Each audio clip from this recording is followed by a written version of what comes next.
कालचा मंत्र कोण सांगेल? इकडून घेऊया, इकडून तू सांग. उभा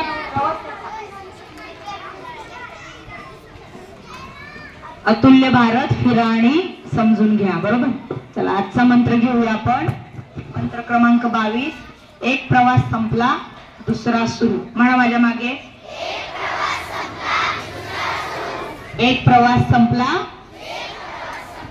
दुसरा सुरू. बघा आपल्याला आपले माननीय पंतप्रधान काय सांगतात? जीवन एक सतत चालणारा प्रवासच आहे. बरोबर आहे ना? जीवन थांबतं का कधी?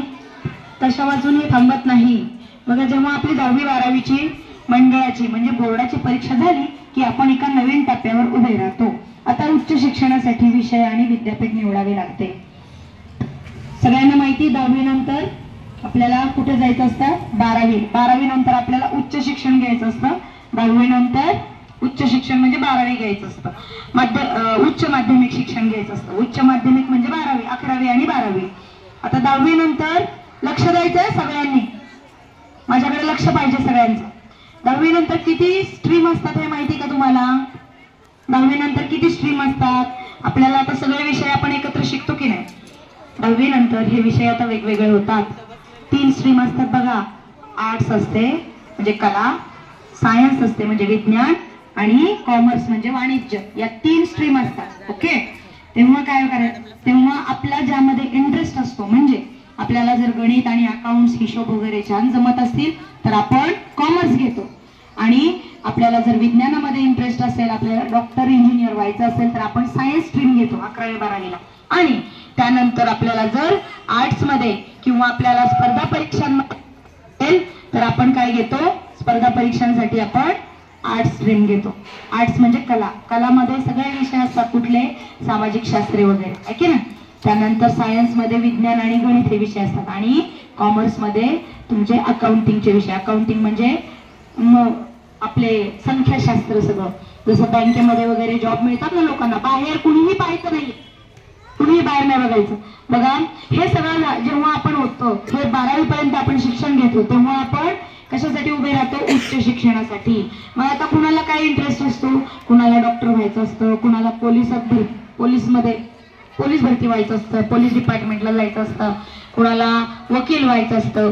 असे वेगवेगळे आपले स्वप्न असतात लहानपणी आपण ठरवलेले. कुणाला आर्टिस्ट व्हायचं असतं, कुणाला स्टेजवर काम करायचं असतं, नाटकांमध्ये इंटरेस्ट असतो, कुणाला नृत्यामध्ये इंटरेस्ट असतो.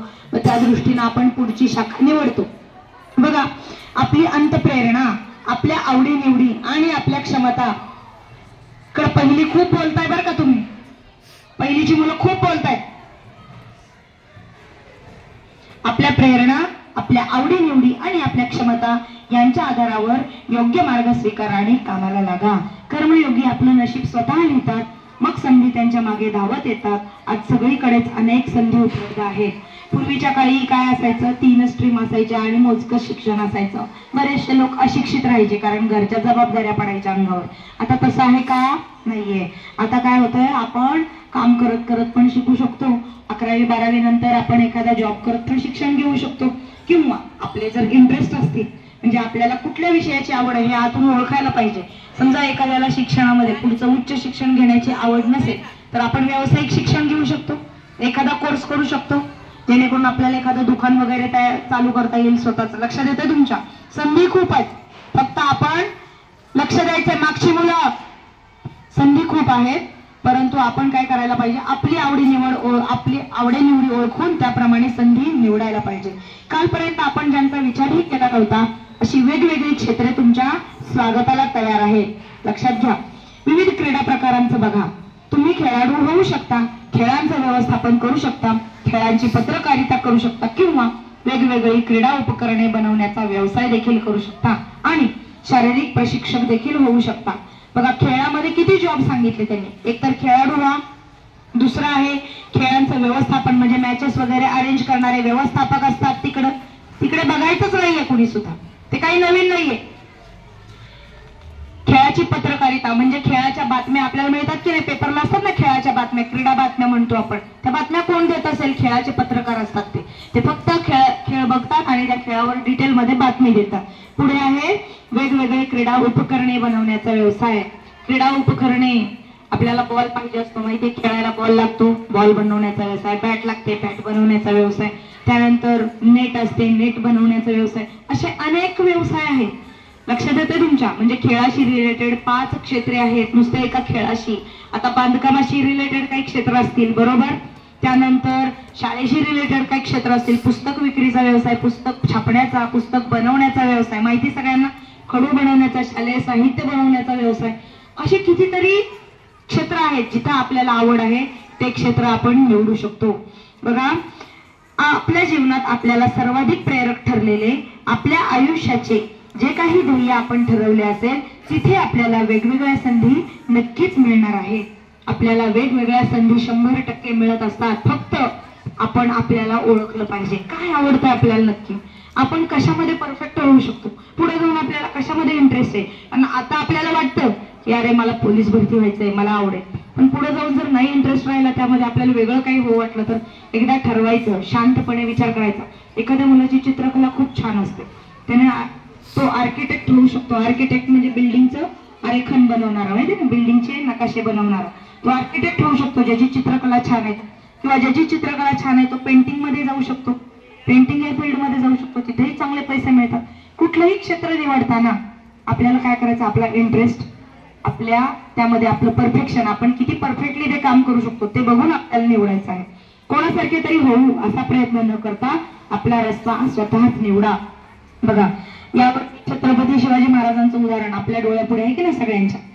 मला सांगा, त्यावेळी सगळे ह्या 5 शाह्या ज्या होत्या, आदिलशाही, त्यानंतर मुघलशाही, इमादशाही, कुतुबशाही आणि बरीदशाही, या 5 शाह्यांमध्ये ह्या सगळ्या आपले मराठी बांधव सगळे विभागले होते. हे सगळे काय करायचे, चाकरी करायचे, बरोबर. प्रत्येक शाहाच्या दरबारामध्ये चाकरी करायचे. परंतु शिवाजी महाराजांच्या आईंना, राजमाता जिजाबाईंना वाटलं की अरे माझा मुलगा हा चाकरी करण्यासाठी नाही तर राज्य करण्यासाठी आहे.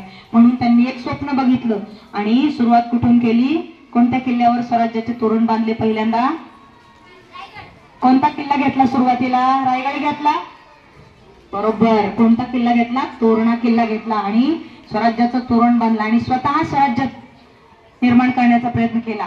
पण हा प्रयत्न यशस्वी का झाला, कारण त्यांच्याबरोबर त्यांचे मावळे पण होते. म्हणजे काय तर यश एकट्याने मिळतं का, नाही, सगळ्यांना बरोबर घेऊन चालणारा लिडरशिप.